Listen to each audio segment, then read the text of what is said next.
नमस्कार। Unique IAS के इस ऑनलाइन प्लेटफॉर्म पे मैं भारती भारद्वाज आप सबों का बहुत-बहुत स्वागत करती हूँ। पॉलिटी की जो श्रृंखला हम लोगों ने शुरू की थी, उसमें हम लोग केंद्र राज्यों के बीच के संबंधों पर चर्चा कर रहे थे। हम लोगों ने ये देखा कि हमारे केंद्र राज्य संबंधों को अलग 3 कॉलम में बाँट सकते हैं। पहला कॉलम है जो कि केंद्र और राज्य के बीच विधान बनाने से संबंधित, कानून बनाने से संबंधित लेजिस्लेटिव जो रिलेशन है, उसको पूरी तरह से विस्तार पूर्वक हमारे संविधान निर्माताओं ने भाग 11 में लिखा है। भाग 11 के ही उस पार्ट में एक दूसरे संबंध जिसको प्रशासनिक संबंध या एडमिनिस्ट्रेटिव रिलेशन के बारे में चर्चा की गई है कि केंद्र और राज्य के बीच एडमिनिस्ट्रेशन को लेकर किस तरह से शक्तियों का बंटवारा किया गया है। ये बात आप जरूर ध्यान रखें कि हमारे यहाँ अर्ध संघात्मक व्यवस्था है जिसमें केंद्र को ज्यादा सर्वोच्चता दी गई है। उसका कारण ये है कि हमारे यहाँ राज्य जो है वो विनाशी किस्म के हैं, यानी उनको खत्म किया जा सकता है। आज कोई राज्य है तो कल उस राज्य का हो सकता है नाम ही बदल दिया जाए, उसकी सीमा बदल दी जाए, उसका स्थान बदल दिया जाए। तो इस कंडीशन में राज्यों को बहुत सशक्त नहीं बनाया गया, क्योंकि उसका कारण ये था कि जब हमारे यहाँ देश को स्वतंत्रता मिली, उस समय अलग-अलग राज्य अलग-अलग तरीके से विभिन्न समस्याओं से ग्रसित थे, जिसको निपटना राज्यों के बस की अकेले की बात नहीं थी। वैसे में एक स्ट्रॉन्ग केंद्र का होना बहुत ज़रूरी था। प्लस हमारे देश का जो कंस्ट्रक्शन था, पहले एक ही देश में कई देश थे। भारत एक अकेला देश नहीं था, बल्कि कई स्वतंत्र राष्ट्र जो थे, इसमें बनाए गए थे। अंग्रेजों ने भी उसी तरह रखा, कुछ क्षेत्र को अपने पास रखा, कुछ देशी रियासतों को दिया। तो कंडीशन ऐसी थी कि सेंटर अगर मजबूत नहीं होता, सेंट्रल का कंट्रोल राज्यों पे नहीं होता, हमारा देश वैसे भी बहुत विविधता वाला है, तो वैसी कंडीशन में देश को बचाए रखना, अपनी टेरिटरी को उतना ही कायम बनाए रखना बहुत ही मुश्किल हो जाता है। इसलिए हमेशा ही ये ध्यान रखिएगा कि केंद्र राज्य संबंध जब हम पढ़ते हैं, तो ऐसा नहीं है कि राज्यों को स्वतंत्रता नहीं देने के लिए ऐसा किया गया, बल्कि अपने देश की अक्षुण्णता को बनाए रखने के लिए। हम लोग सॉवरेन कंट्री के रूप में हमेशा ही भारत का नाम विश्व स्तर पर लिया जा सके, उस स्थिति को बनाए रखने के लिए ऐसे प्रावधान हमारे संविधान निर्माताओं ने बनाए। तो चलिए आज हम लोग देखते हैं कि प्रशासनिक संबंधों में कौन-कौन से आर्टिकल्स शामिल हैं। भाग तो याद रखिएगा, भाग 11 ही है, और साथ ही साथ आप ये भी ध्यान रखिए कि इसमें क्या-क्या प्रावधान दिए गए हैं। चलिए हम लोग देखते हैं हमारे 256 से 255 तक के क्षेत्र में जो भाग 11 का अंश है, उसमें क्या-क्या चीजें दी गई हैं। 256 में दिया गया है कि राज्यों की कार्यपालिका शक्तियां, यानी जो स्टेट की एग्जीक्यूटिव पावर है, राज्य उसका इस तरह प्रयोग करेगा ताकि संसद के द्वारा जो बनाई गई कोई भी विधि या कानून है, वो इसमें आड़े न आए। मतलब जो सेंटर कानून बनाएगा, उसको लागू करना, उसको सही तरीके से पालन करना राज्य का कर्तव्य होगा। वो अपनी एग्जीक्यूटिव पावर का यूज करते समय इस बात का जरूर ध्यान रखे कि कहीं भी ऐसा ना हो कि राज्य ऐसे कानून बना दे, अपनी एग्जीक्यूटिव पावर का इस तरह से यूज करे कि सेंटर या संसद के द्वारा जो बनाई गई विधि है, उसमें वो फिट ना बैठे। संघीय कार्यपालिका को इस संबंध में, मतलब जो सेंटर की एग्जीक्यूटिव है, वो चाहे तो इस संबंध में राज्यों को निर्देश भी दे सकती है कि भाई ऐसे काम करो। ऐसा नहीं कि जो भी सेंटर की विधि है, उसको काटने वाला कोई कानून या एग्जीक्यूटिव पावर का यूज इस तरह से किया जाए कि विधि बनाने या नीति बनाने के समय हमारे एग्जीक्यूटिव को राज्य के ये इस बात का ध्यान रखना होगा कि जो सेंटर के द्वारा बनाई गई विधि है, वो उसके ही अकॉर्डिंग हो। 257 ये कहता है कि राज्य की कार्यपालिका शक्ति का प्रयोग इस प्रकार किया जाए कि वह संघ की कार्यपालिका शक्ति के प्रयोग में बाधक ना बने। मतलब हमेशा इस बात का ध्यान रखना होगा राज्य को कि सेंटर की पॉलिसी और स्टेट की पॉलिसी में कहीं क्लैश ना हो। ऐसा ना पॉलिसी बनाए, ऐसी एग्जीक्यूटिव नीतियां ना शामिल कर ले राज्य, जिससे सेंटर की बनाई गई नीतियां जो है या उसकी जो एग्जीक्यूटिव पावर है उसमें कहीं तरह की कोई बाधा उत्पन्न हो। इस चीज का हमेशा ही राज्य को ध्यान रखना होगा, क्योंकि देश के लिए जो नीतियां हैं वो सेंटर बनाता है, राज्यों के लिए जो नीतियां हैं वो हमारी स्टेट बनाती है। तो उन सब में तालमेल होना चाहिए। एक दूसरे के विरोधाभासी होंगे तो आपस में ही क्लैश होगा, जो विकास के लिए सही नहीं है, देश के लिए सही नहीं है। तो इस चीज को हमारे संविधान निर्माता अच्छी तरह समझते थे और उन्होंने इस चीज को बहुत क्लियर कर दिया। इस संबंध में जो कि रेलों के संरक्षण से जुड़ा हुआ हो, राष्ट्रीय या सैनिक महत्व से जुड़ा हुआ हो, जो कि संचार साधनों से जुड़ा रहता ही है, उसको बनाए रखने के विषय में आवश्यक निर्देश जारी किया जा सकता है। अगर रेल के संरक्षण या राष्ट्रीय और सैनिक महत्व के संचार साधनों से संबंधित किसी तरह की पॉलिसी को बनाने और उसको एग्जीक्यूट कराने में जरूरी समझे सेंटर, तो स्टेट को इस मामले में डायरेक्शन भी दे सकता है कि तुम ऐसे काम करो, ऐसा ये करना चाहिए, इसको पालन करना है, निर्देश दिया जा सकता है सीधा सीधी। 258 के अनुसार संघ द्वारा राज्यों को कुछ प्रशासनिक कार्य सौंपे जा सकते हैं। अभी देखिए एसआईआर का वाला काम जो है, जनगणना वाला काम है, वोटिंग वाला काम है, वो सारा कुछ कौन करता है? अलग अलग राज्यों के राज्य कर्मचारी करते हैं या अधिकारी करते हैं। समय समय पे उनका उपयोग किया जाता है, किसके द्वारा? सेंटर के द्वारा। राज्यों या राज्य कर्मचारियों को निर्देश दिए जाते हैं या राज्यों को ये जिम्मा दिया जाता है कि अपने क्षेत्र में वो काम करवाएं।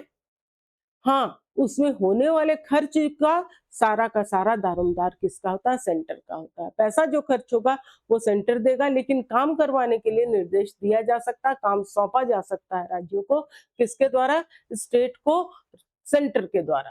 क्लियर है? और उसको करना भी पड़ता है।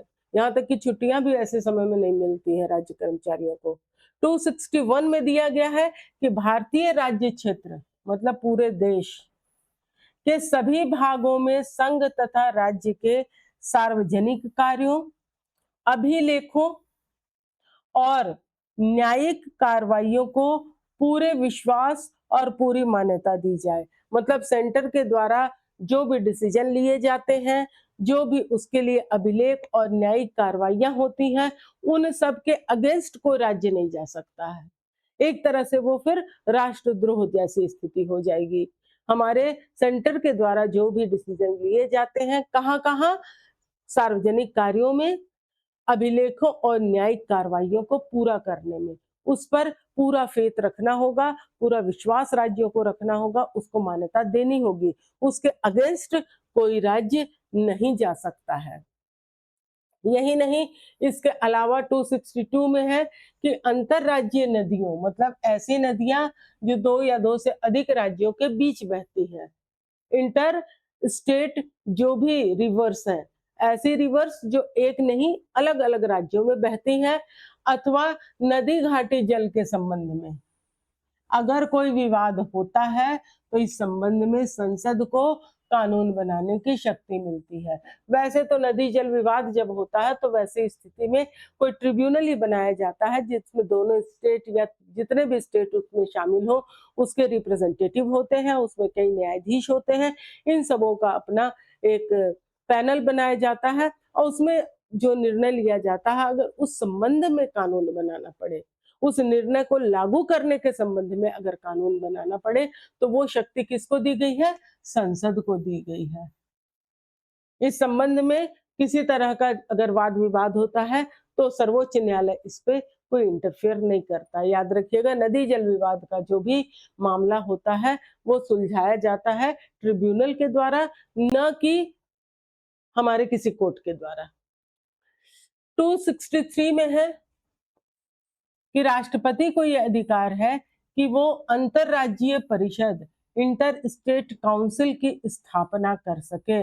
इंटर स्टेट काउंसिल में जो उसके हेड होते हैं वो हमारे पीएम होते हैं, उसमें गृह मंत्री होते हैं, साथ ही साथ अलग अलग राज्यों के जो भी हमारे प्रतिनिधि होते हैं, ज़्यादातर तो मुख्यमंत्री या उनके प्रतिनिधि को इस काउंसिल में भेजा जाता है। ये इसलिए गठित की गई है कि किसी भी तरह से 2 राज्यों के बीच या कई राज्यों के बीच या सेंटर स्टेट के बीच किसी तरह का कोई विवाद हो, तो उसको मिल बैठ के सुलझाया जा सके। इसका उद्देश्य ही यही है। इसमें सरकारिया आयोग जो सेंटर स्टेट रिलेशन से जुड़े हुए आयोग है, उन्होंने इसके लगातार और समय-समय पर बैठक रेगुलर कराने पर काफ़ी जोर दिया। जितने भी हम देखते हैं सेंटर स्टेट रिलेशन को ठीक करने के लिए जो भी आयोग गठित हुए हैं, उन्होंने इस आर्टिकल को लागू करने और इसके रेगुलर जो मीटिंग है उनको बुलाने पे बहुत जोर दिया, क्योंकि मिल बैठ के बहुत सारे विवादों का निपटारा बहुत सहजता के साथ हो जाता है। तो इसका उद्देश्य क्या है? राज्यों के आपसी विवादों तथा केंद्र राज्य के बीच के विवादों को सुलझाने के लिए मंच प्रदान करना। इसका मुख्य उद्देश्य यही है कि 2 राज्यों या राज्यों के बीच जो भी या सेंटर स्टेट के बीच किसी तरह का कोई विवाद हो, उसको मिल बैठ के सुलझाया जा सके। केंद्र राज्यों की समस्याओं को समझे, राज्य केंद्र की स्थिति को समझे, 2 राज्य आपसी बातचीत के द्वारा अपनी समस्याओं का हल निकाल सके, 2 या 2 से अधिक राज्यों के बीच भी अगर मामला हो, तो ये मंच उनके लिए बहुत ही अच्छी जगह प्रदान करता है, जहाँ बातचीत के माध्यम से या कई राज्य वैसे भी होते हैं जिनके बीच पहले उसी तरह का विवाद था, उसका कोई सॉल्यूशन उन्होंने ढूँढा हो, तो बहुत सारे तरीके विवाद को सुलझाने के मिल जाते हैं। इसलिए अंतर्राज्यीय परिषद का तो हमेशा ही मीटिंग बुलाया जाना चाहिए, जिससे कि कम से कम विवाद हो और देश के जितने भी क्षेत्र हों, वो अपने विकास पर प्रॉपरली ध्यान दे सके। इसके अलावा अखिल भारतीय सेवाओं तथा आपातकालीन स्थिति में भी केंद्र राज्यों के प्रशासनिक कार्यों को नियंत्रित किया जाता है। आपातकाल के समय तो पूरा ही सेंटर अपने हाथ में शक्ति ले लेता है और अखिल भारतीय सेवाओं अर्थात केंद्र के द्वारा जो भी नियुक्त आईएएस, आईपीएस होते हैं, वो राज्यों में ही भेजे जाते हैं। राज्यों का अगर हेड होता है कोई प्रशासनिक क्षेत्र में, तो वो अखिल भारतीय सेवाओं के द्वारा चुना गया व्यक्ति ही होता है, जो केंद्र के प्रति ही जवाबदेह होता है। तो ऐसी कंडीशन में उनका ट्रांसफर पोस्टिंग भी सेंटर के द्वारा ही होता है। तो ऐसी स्थिति में जो हमारे प्रशासनिक क्षेत्र है, उस पर एक मजबूत पकड़ हम लोगों को दिखाई देती है कि संसद की और सेंटर की होती है। हमारी केंद्र सरकार या संसद के द्वारा अलग-अलग तरीके से हमारे राज्यों पर कंट्रोल बनाया जाता है। कंट्रोल इसलिए नहीं कि राज्यों को दबाया जा सके, बल्कि सेंटर का ये कर्तव्य है कि देश की पूरी जनता का पूरा-पूरा ध्यान रखा जा सके। कोई राज्य मनमानी ना कर सके, किसी राज्य को कोई तकलीफ है तो उसकी सहायता की जा सके। सेंटर अपने कार्यों को सुविधाजनक तरीके से राज्य के नागरिकों तक पहुँचा सके, उसके लिए जो राज्य के कर्मचारी या अधिकारी हैं, उनका उपयोग किया जा सके, इसकी सारी व्यवस्था हो सके और प्रशासन पर कहीं न कहीं पकड़ सेंटर की भी बनी हुई रहे। ये पूरा का पूरा व्यवस्था जो है, वो हमारे केंद्र राज्य के प्रशासनिक संबंध में सेंटर स्टेट जो एडमिनिस्ट्रेटिव हमारा जो संबंध है, उसमें डिटेल किया गया है, जिससे जुड़ा हुआ जो इम्पोर्टेंट आर्टिकल जो सबसे ज़्यादा है, वो है 263। इसको आपको पूरी तरह से याद रखना है। इसके साथ-साथ आप ये भी ध्यान रखें कि ये दोनों ही, चाहे वो विधायी संबंध हो या प्रशासनिक संबंध हो, दोनों का उद्देश्य राज्यों को दबाना नहीं, बल्कि उनको ज़्यादा से ज़्यादा सहूलियत देना है। तो आशा है आपको प्रशासनिक और विधायी संबंध अब आसानी से समझ आ गया होगा। आगे अब हम लोग चलेंगे इसके वित्तीय संबंध और उसके बाद हम लोग देखेंगे अखिल भारतीय सेवाओं की ओर। तो अब छोटा-छोटा सा ही सेगमेंट है, जिसको बहुत आसानी से हम लोग देखते जाएँगे। क्वेश्चन्स हर क्षेत्र से आते हैं, आपको ध्यान देना है। जो आपको टेस्ट लिए जाएँगे, आप उनके क्वेश्चन्स को भी देखिएगा। अब धीरे-धीरे थोड़े टफ क्वेश्चन्स हम लोग करेंगे। उसके लिए आप हमारे टेलीग्राम चैनल से भी जुड़िए, जिसमें बहुत सारी जानकारियाँ आपको दी गई हैं और साथ ही साथ हमारे बेल आइकन को दबा के सब्सक्राइब जो किए हैं बच्चे, वो ज़रूर बेल आइकॉन को दबाएँ और जिन्होंने सब्सक्राइब नहीं किया है, प्लीज़ सब्सक्राइब करें, जिससे हमारा भी मोटिवेशन बढ़े और हम आप लोगों के लिए इससे भी बेहतरीन अगर कहा जाए तो टॉपिक्स लेके आएँ। बस कुछ ही दिनों में अब हम लोग भारतीय इतिहास की ओर चलेंगे, जिसकी सारी कक्षाओं का डिटेल आप लोगों को दे दिया जाएगा। साथ ही साथ कोर्स का पूरा पैटर्न जो है वो हम आने वाले ही दिनों में समझाते हैं, जिसके लिए एक अलग से क्लास ही हम लोग रखेंगे कि इतिहास की तैयारी कैसे करें, कितना पढ़ें, क्या पढ़ें, सिलेबस क्या है, वगैरह-वगैरह। आशा है वो क्लास भी आपको अच्छी लगेगी जैसे ज्योग्राफी की लग रही है। ज्योग्राफी की भी क्लास को आप लोगों ने काफ़ी प्रोत्साहन दिया, उसके लिए बहुत-बहुत धन्यवाद। सब्सक्राइब करें, हमारे साथ जुड़ें और अपने जो सफलता है उसको सुनिश्चित करें। धन्यवाद।